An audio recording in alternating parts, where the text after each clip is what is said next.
Good morning. I'd like to welcome everybody to the Kerouac Commemorative. And this morning we are paying tribute to one of the founders of Lowell Celebrates Kerouac, Roger Brunell, who passed away this past winter. We're going to be dedicating a plaque in the park in remembrance of how Roger was dedicated to the life and times of Jack Kerouac.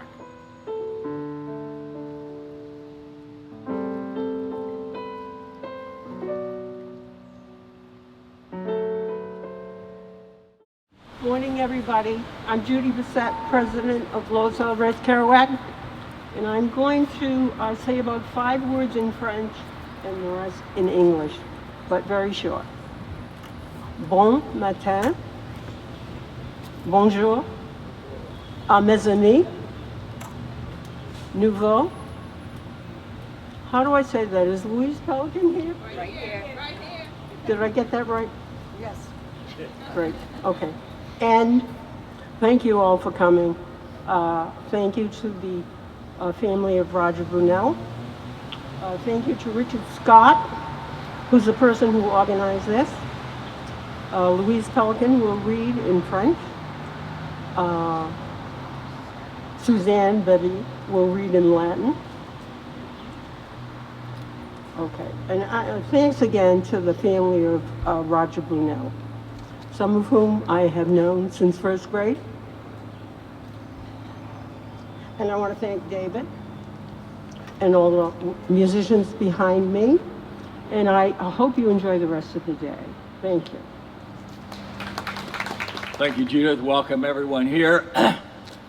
We have a gathering here at this time every year that we've had a Kerouac festival, but it certainly has a special extra added dimension to it this year as we remember the life and legacy of Roger Brunell. I was very honored when the family asked if I would help lead the service today. So, well, Roger was a very devoted, lifelong Catholic, but he gets a Unitarian Universalist minister to send him. Pay our tribute to him today. No, as many of you know, Roger passed away this past February. It was the height of the COVID pandemic, and so we were not able to have a gathering like this now, but it's certainly appropriate that we have it here since Roger really played a very significant role in having this commemorative built. So, wisdom literature of the Old Testament, we read some words that a couple thousand years later were set to music by Pete Seeger. To everything there is a season, time for every purpose under heaven, time to be born, a time to die, a time to plant, a time to pluck up that which is planted, a time to weep and a time to laugh, a time to mourn and a time to dance, a time to keep silent and a time to speak, a time to receive and a time to lose, a time to keep, a time to cast away.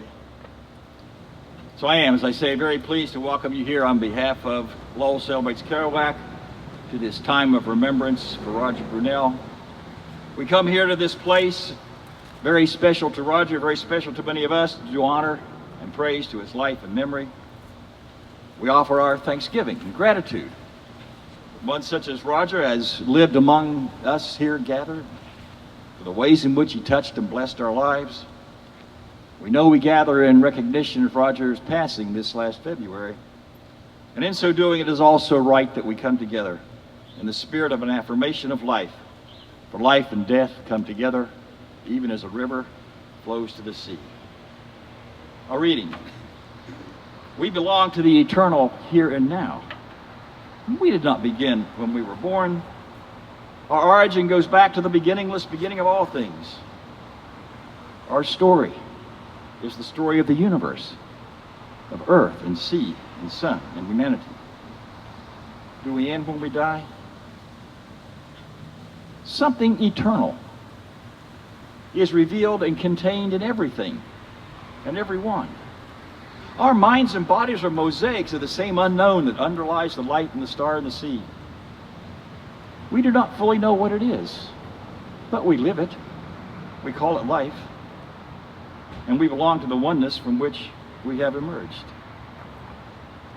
It's in the spirit of these words by a Universalist minister, Ray Bond, who I'm thinking about as we think on the passing of Roger into what Reverend Bond calls the oneness from which we have all emerged. But what's being suggested here is that there's an eternal flow of life, old and ongoing as life itself. And each of us, we come out of that larger life for a time, and we have our time here on earth, and during that time we're given the opportunity to touch and bless other lives. And the something eternal to which Ray Bond refers is the legacy we leave behind, the eternal qualities that outlive our earthly life and remain in the hearts and the minds of those who knew us. And so may that be, as we recall the eternal qualities of Roger Brunell. And so in recalling those qualities, we have several folks who are going to share some of their thoughts with us. There's Richard Scott, and Richard's the one who's very responsible for having the plaque made that we'll be unveiling just a little bit later. So it'll be Richard Scott. Then I'm going to read something that Paul Marion sent me. He wasn't able to be with us today. Then Brian Foy. After that, we'll hear from Chris Porter, who will read some thoughts given to us by Jim Sampas, who is the literary executive of the Kerouac Estate. And then after Chris, it'll be Dennis and Stephanie Brunell. So, Richard? In the first couple of years of this festival, back in '88, '89, back in the glory days, we'd probably just be coming in, so no one would have slept the night before. When you think about Roger, what I think about it is how he kept us all honest about this program, and especially about all things about Jack Kerouac. And he wanted to make sure that we were sincere in whatever we did, and we weren't just doing it for anything of recognition or anything like that, but that we were sort of inside the heart and soul of what Jack wanted to do, was to honor life through his books. There's a quote that I found by a wonderful French author, Marcel Proust, and Roger and I shared a love of literature, definitely. And it's, let us be grateful to people who make us happy. They are the charming gardeners who make our souls blossom. And I think that's really perfect, because that's what Roger did. He planted the seed of interest in Kerouac with people like Brian Foy, who without them, this park, this monument never would have happened. And I think it's appropriate that it's all words of Jack that's here. And that's the thing that Roger really concentrated on. If you went on one of his tours and you didn't feel some affinity for Jack Kerouac after that, you weren't listening. It didn't mean you had to like everything about him, but you certainly had to have an appreciation of his literature. To say the least, there was a little bit of controversy when this monument was being built, and that's the best thing that can happen to anything in art. But when it came down of the idea of having a plaque put in this park for Roger Brunell, that he would be here and able to talk to Jack every day, being here, everyone said it was a good thing.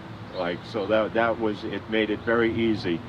And it was a labor of love for all of us. So it's great to have Alice and the rest of the family here, and we certainly appreciate them sharing Roger with us, because we benefited from it.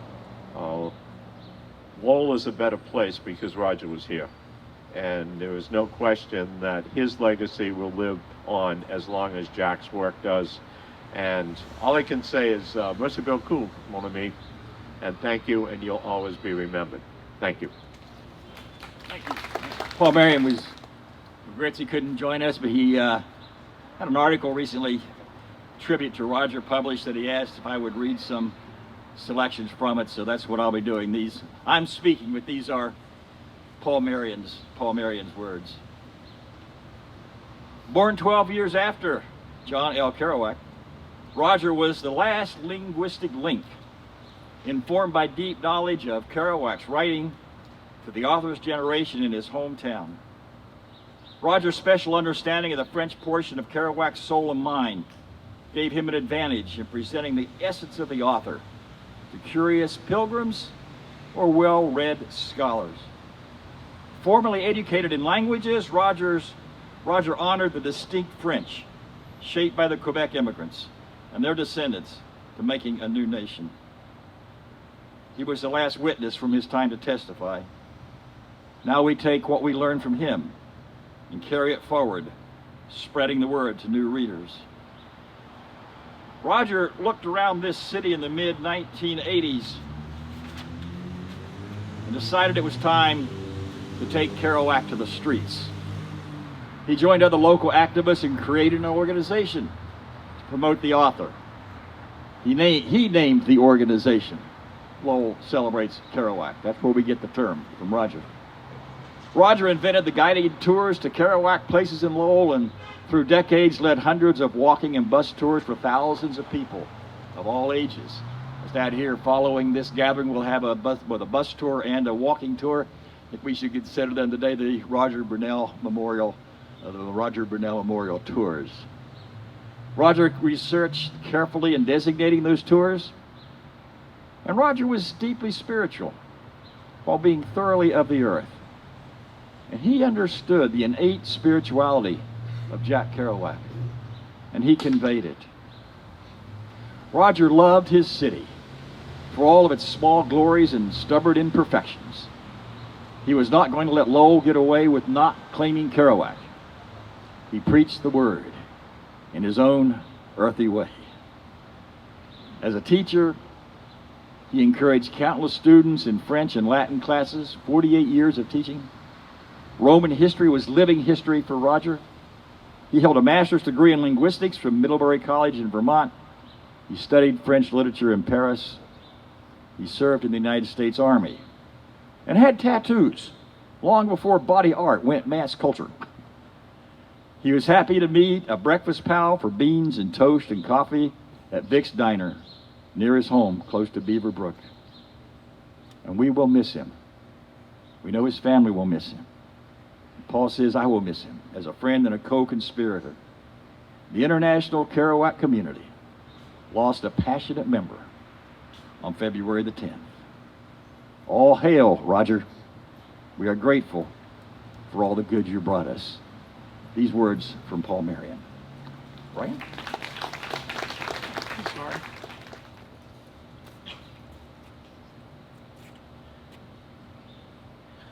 I didn't think I was going to cry, but I miss Roger. Yeah, I'm so sorry. So sorry. I wanted to say 3 things about Roger.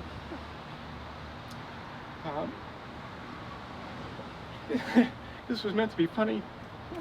So first, I met Roger in 1985. I was with a friend, and we're in the Grotto, of all places, believe it or not, and we were walking around the Station to the Cross, and Roger came up to us. He was with his cousin Jerry. I used to call him his brother. He was with Gerald, and they came over to us, and Roger had this way of reaching out to young people when I was young at the time, and he would come over to you if you were anywhere in a Kerouac related and say, are you interested in Kerouac? Why are you here? And I said, I'm actually forming a nonprofit. I just had seen Jimmy Curtis, Jack Kerouac's lawyer, and my friend and I had this idea to start a nonprofit corporation, and it was going to be called the Corporation for the Celebration of Jack Kerouac in Lowell. And so I started, and I told him I had been to see Jimmy Curtis and I was going to form a corporation. Jimmy, by the way, gave me the papers to the Hellenic American nonprofit, and he said, just put in Kerouac wherever it says Hellenic American. So those were how the organization was incorporated. And so I said to Roger, we're going to form this group, you know, and would you like to be in it? Because I had heard, and he's like, yes, would love to be in this group. And so that kicked off a friendship that really lasted 35 years. And when you were friends with Roger, as Paul said at Vic's Diner, and for when I was living in Lowell at the time, it was daily, for sure weekly contact with Roger throughout the year. You could end up on the craziest errands. Like he'd be like, come pick me up. We're going over to see Spike. We got to pick up Spike and we got to take them to the CCA club, and we got to go in the back, and we got to clean out some boxes, and you'd end up like in the depths of Lowell, like just doing the most amazing things with Roger and just learning things. And you know, we together went to Quebec, went to Laval, and it was just an amazing 35 years of friendship. So that's the first thing I wanted to say, and I apologize for powerful emotions at the beginning. But the second thing I wanted to say is that people contain multitudes, right? People contain, and they contain contradictions of themselves, right? And you become friends with someone when you recognize those contradictions. And you start to love that person when you love those contradictions. Roger was a devoted Catholic, and yet he disliked and was anti-clerical. You know, if you ever wanted to hear profane language, ride around with him and Spike talking about cardinal law and the diocese. Sorry, Alice. And you know, history has proven them right? Roger was a devoted linguist. He knew the root of every word, knowing Latin and French, and yet he relied on the most basic direct language possible. You know, so he had that contradiction. He was like a beloved Franco-American. He was an absolute hero to the Franco-American community. Thanks, Steve. And was a Francophile, and you know, had studied in France, and yet he was suspicious of, you know, the highfalutin. Even though he would, and together once we had gone down to Newbury Street to the French embassy for Bastille Day, for one of the celebrations, and you know, don't trust those people, trust those people. He really had the contradictions of really understanding what it meant to be Franco-American, and there was so much of that in Roger that he embodied, and contradictions isn't the right word, but it was really multitudes. You know, Roger contained multitudes, and when you got to see every part of him, it was really when you really loved him. And the last thing I wanted to do was, sorry, I wanted to tell a story about one of those crazy errands we were on. We were over at this St. Louis de France church in school, and we were like getting chairs out of the basement. You know, I don't even think there's a basement there, but we were like getting chairs or something and taking them somewhere else. And you know, we were talking about, maybe he's told this on his tours, I don't know. It seemed like maybe he had only told me about this. And this is the last thing, and I'll be done.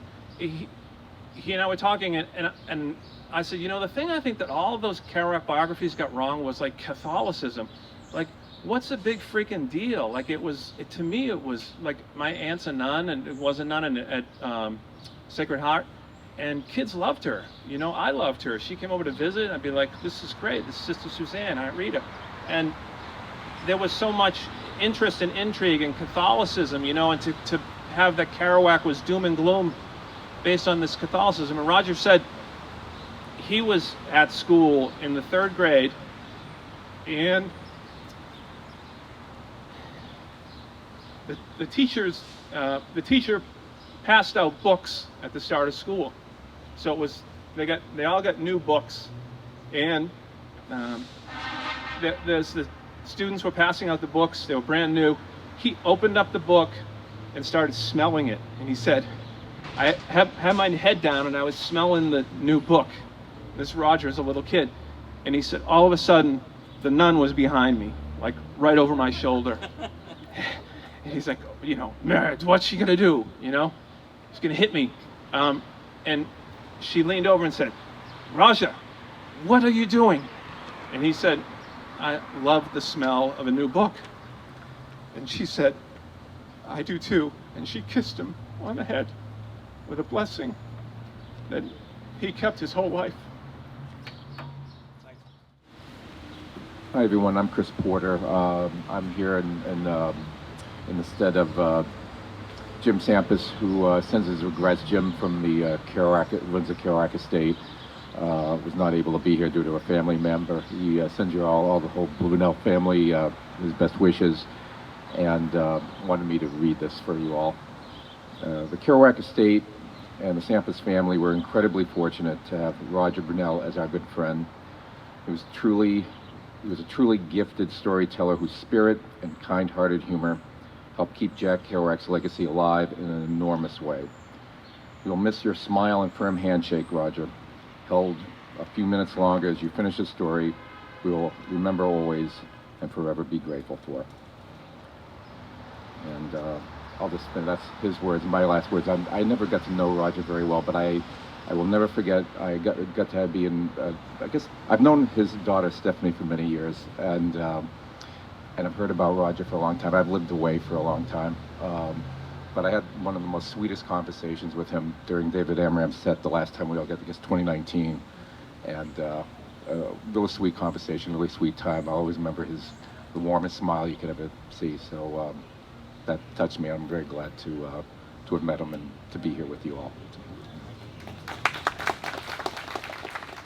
Every year my dad would be like, David Amram's coming.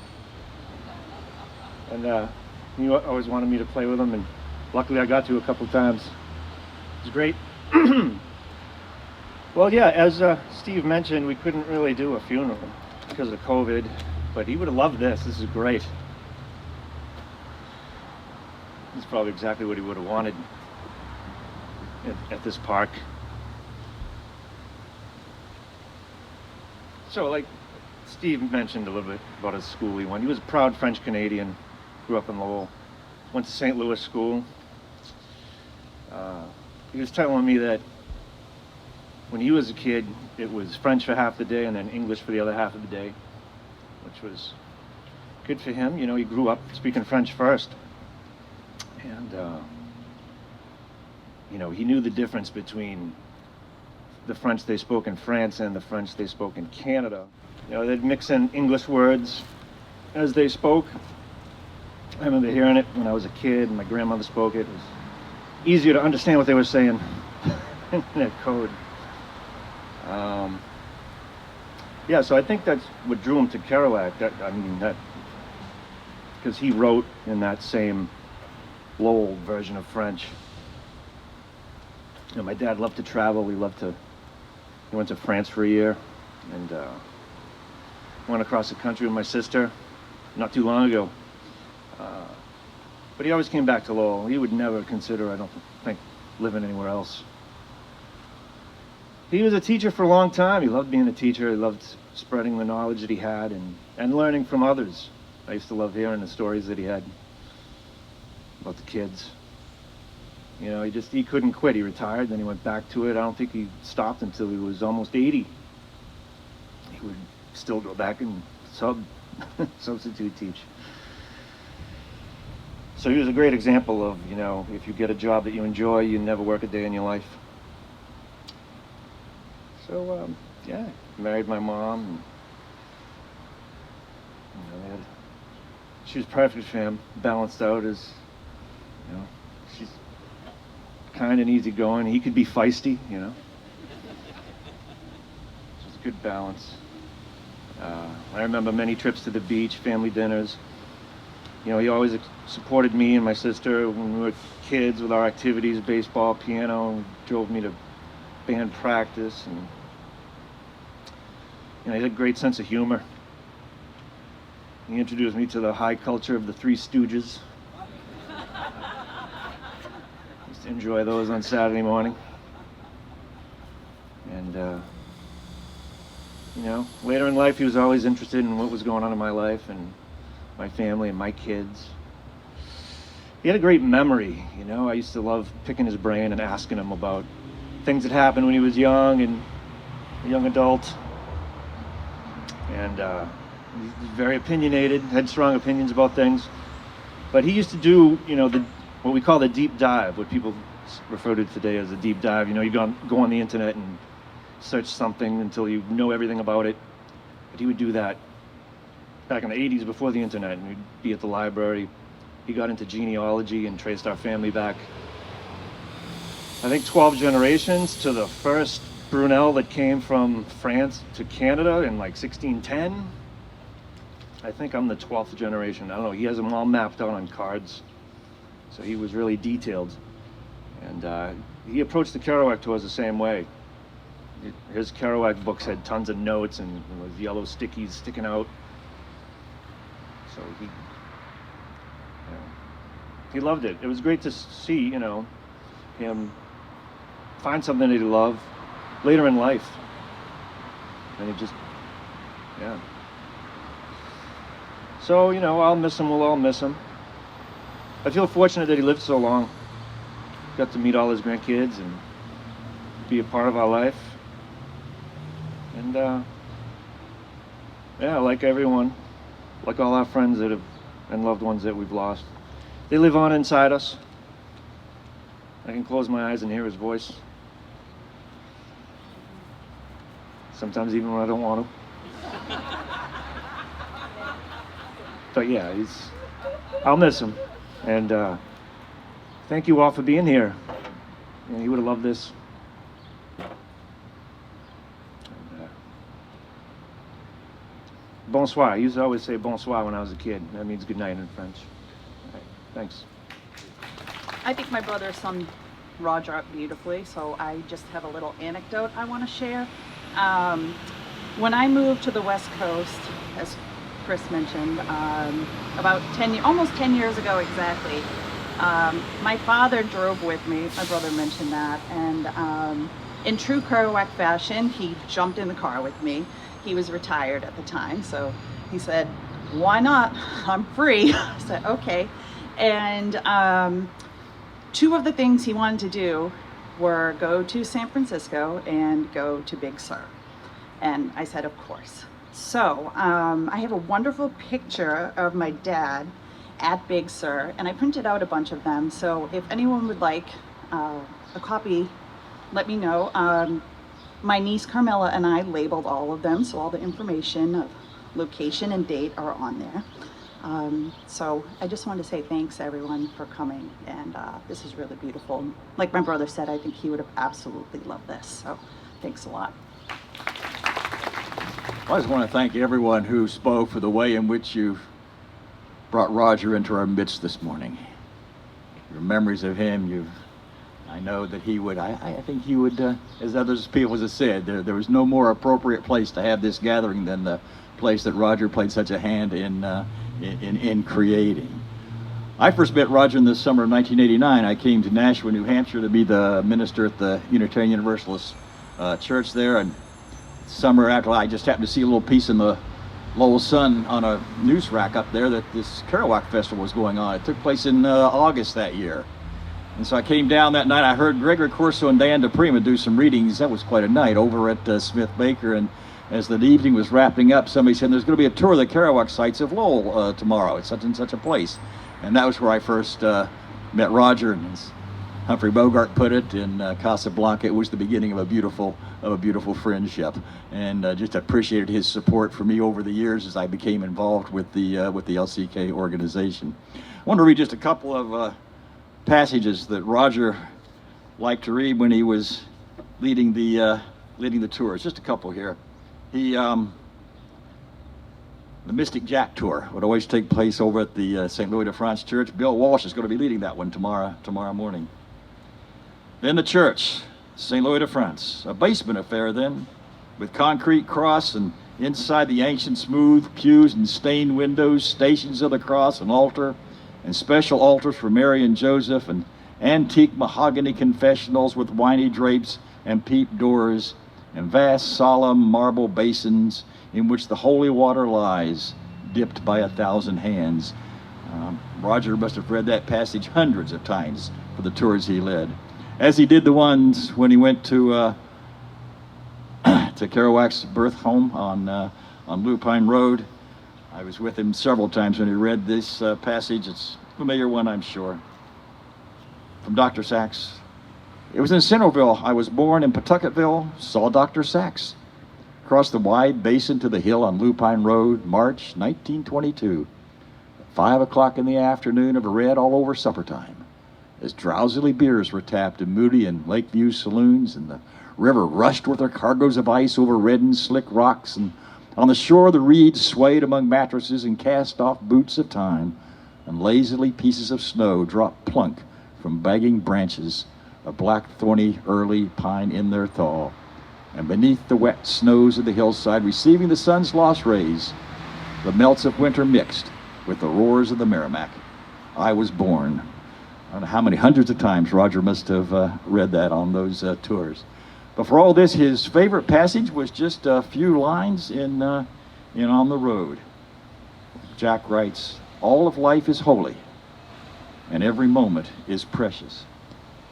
I think those were the words, like I said, of all the writings of all the many words of Kerouac's, those were Roger's favorite. And I think they also kind of summed up the credo by which he lived. He did live as though all of life was holy. He did live as though every moment is precious. And I think every one of us here who had any contact with his life are really blessed to have known that truth, because it was through Roger that the holiness of life, the preciousness of each moment shone through. And so we bless him for that. David, you're going to give us a little music here if you'd like to introduce what you're going to be doing. Just a joy. I think if it weren't for Roger and Paul Marion and others, we wouldn't be here, because there wouldn't be a Kerouac Park, and there might be a motel or something named after Jack, heavens knows what. But because of Roger and his devotion to Lowell and to the French language, to the Franco-Canadian heritage, it's possible for us to be in this most extraordinary place celebrating the work of a great author, and now we're able to celebrate the life of a great person, Roger Brunell. Et I'm certain he would want me to say, pour tous mes amis qui viennent de Québec, bienvenue ici, nous sommes très heureux pour être ici. That means for all of our friends who come from Canada, we're so glad to see you again as you come every year. And for everyone else, when I first came here, Brian Foy said, "David, Lowell celebrates Kerouac as a blue-collar event." And I said, and Roger was there, I said, who I met, I said, "Roger," I said, "life is a blue-collar event." And Roger was still kind of looking at me in a suspicious way, because he figured some guy who knew Jack and played with him must be some kind of a stuffed shirt. So finally, when I said that I understood there was another language that was spoken, not only when people like Jack would recite, and Roger, of course, being so scholarly, would say, "Je me taiserai dans une forêt à quelque distance de la cataract Niagara," just the way Victor Hugo had written it. He would say, "Yes, but there's another way of speaking French." I said, "Je parle français canadien aussi." And he said, "No, David, there's another way of speaking French in Lowell, and we have our own version." And I said, "Roger, you mean they don't speak joual?" He said, "No, joual was spoken for 200 years, and that term wasn't used until a French sociologist in Montreal, cultural anthropologist, used the word joual." I said, "I never knew that." He said, "None of these other people that are great scholars know that either, and they dismiss us as being non-existent from a culture that didn't really speak French properly." And Roger, as was mentioned, was a magnificent scholar, not only of French, but of all the languages, and he treasured the beauty of languages and the way people spoke and the way they were. And his whole family was incredible. His son Dennis lent me a piano one time when we were stuck. Roger said, "No problem." He called up his son, and Dennis, with all his busy work, showed up with a piano, which I'll never forget, and saved the day, which Roger did for everyone. When we went to La Festival de la Littérature, number 12 in Montreal, they had all these heavyweight poets and writers, and he and Paul Marion came up and spoke in French, and also talked about what life was like for the people who came here. And then the piece that we're going to play for you was one that Roger loved, called Un Canadien Errant. And this was such a beautiful song about a great man from the 19th century who helped Quebec to survive. And when Roger sang that, all the people, all these poets were crying. And we tried not to because we were, you know, Paul and I were supposed to be representing, but I saw in their faces, they were feeling one of our boys went south there, that's us here, and kept our culture alive. And I told it to Roger years later. He said, someday, David, he said, when these snobs are gone, they're going to have someone who teaches the beauty of our culture as being part of a larger culture in the United States. And sure enough, Jean-Christophe, who's here, is a tenured professor at the University of Pennsylvania. And instead of being Mr. Snobola, teaches young people all of what was being said, all of what Roger taught all of us about the beauty of his heritage and how that could enrich what the Canadians call the mosaic as opposed to the melting pot. And that's a pretty wonderful thing that Roger did to make us all aware of the beauties. And so when people say, how do you describe Jack Kerouac knowing him? I said, all you have to do to know about Jack is to read his books and come to Lowell, Massachusetts. And if you can't find Lowell, look on the map, it's there, and you'll be amazed. And the people who want to come and know about Jack, I say, be sure to please get in touch with Roger Brunell, because he's a teacher not only to the young, but to even the old folks like myself. And we all miss him and loved him. So we're going to play Un Canadien Errant, and then for the final part, when we play, there's a wonderful song by Phil Oakes called When I'm Gone, and Roger loved that too because he felt we had to do something while we were here. And then in the spirit of New Orleans, while you're all leaving and hanging out and talking to each other or dancing or not paying, whatever you want to do, we're going to play another favorite of his and mine, Now's the Time. And when I met Charlie Parker way back in 1952, I said, Bird, what's it like writing a song so old? And he said, well, he said, now was, now is, and now will always be the time, because now is the right time. So now finally, for his family, for all the people, the friends of his, for people who are coming to Lowell, now is the time to appreciate Roger and the spirit. That's called l'esprit vive toujours. The spirit lives always. And Roger's spirit will be here just as Jack's is here. And it's just a wonderful thing that he is being honored and lived long enough to see that he was honored while he was here. And all he wanted people to do was to honor his heritage, Jack's heritage, Lowell's heritage, and the beauty of this crazy, wonderful, amazing country of ours. And the city of Lowell reflects that beauty of all the people in the world being together. So Roger, bienvenue. And finally, Theo Beckel, on his 85th birthday, had this huge concert at Carnegie Hall. And he said, you know, David, he said, people seem upset because I'm just turning 85. So they say, are you okay, Theo? And he said, ladies and gentlemen, to this huge audience, he said, I've never felt better. He said, not to worry. He said, in the theater, we never die. We just go on tour.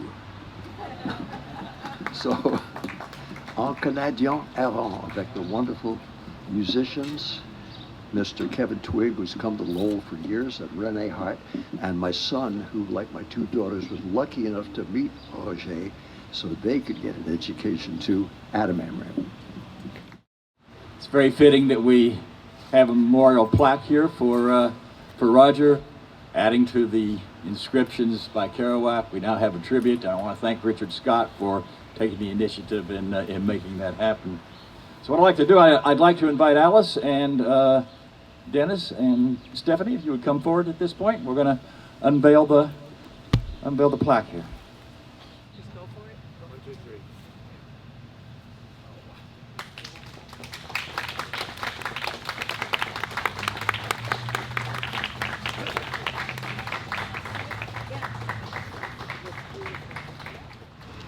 3. facetus et lepidus, omnibus quibus obvius esset, animum intimum cum corpore animaque paluli Ioannis conjunxit.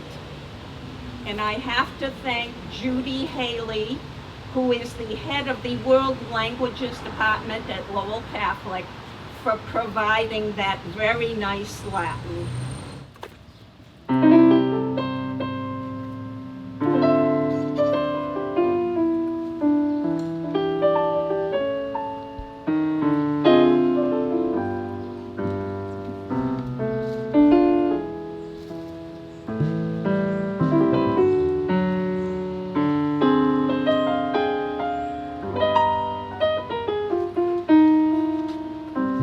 There's no place in this world where I belong when I'm gone.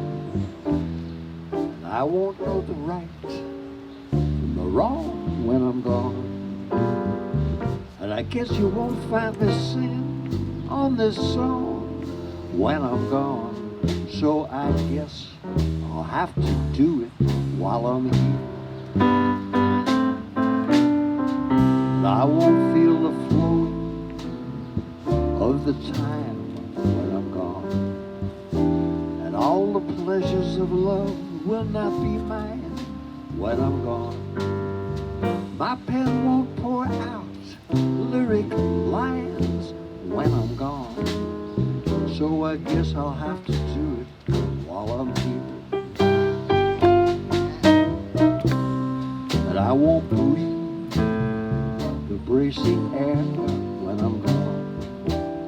And I can't even worry about my cares when I'm gone. My pen won't pour out a lyric line when I'm gone. So I guess I'll have to do it while I'm here. I won't be running from the rain when I'm gone. And I can't even worry about my cares when I'm gone. Won't be asked to do my share when I'm gone. So I guess I'll have to do it while I'm here. I won't be running from the rain when I'm gone. And I can't even suffer from the pain when I'm gone. Can't say who's to praise and who's to blame when I'm gone.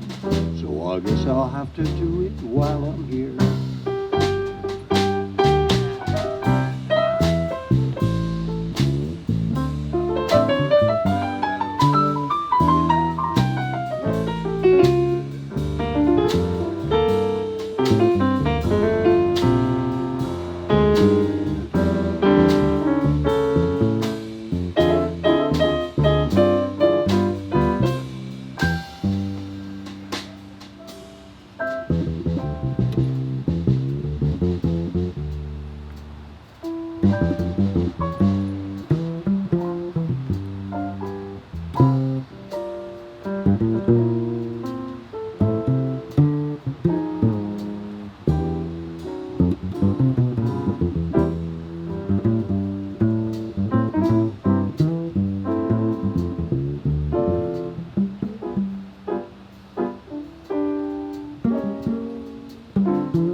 The golden of the sun when I'm gone, and the evenings and the mornings will be one when I'm gone. Can't even be singing louder than the guns when I'm gone. So I guess I'll have to do it while I'm here. All my days won't be dances of delight when I'm gone.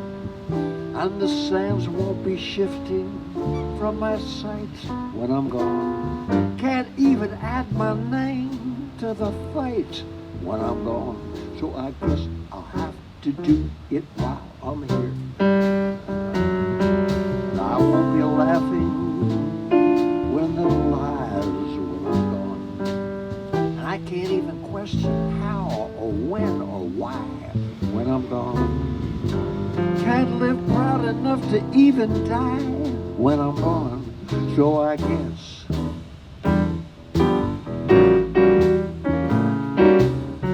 yes, I guess.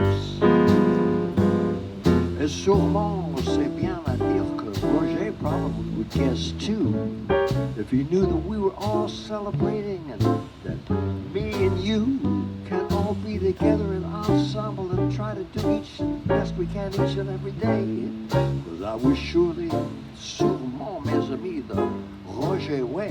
And if you don't believe it, tell your friends that they gotta come to Lowell and check out this site and everything that he stood for every day and night. Parce qu'il était un gars fantastique, and heureusement qu'il est ici. And all we can say is, Roger, we sure gonna miss thee. But until that time, we got to know that while we're here alive, each and every day, just as Roger himself always used to say, I guess we got to do it while we're here.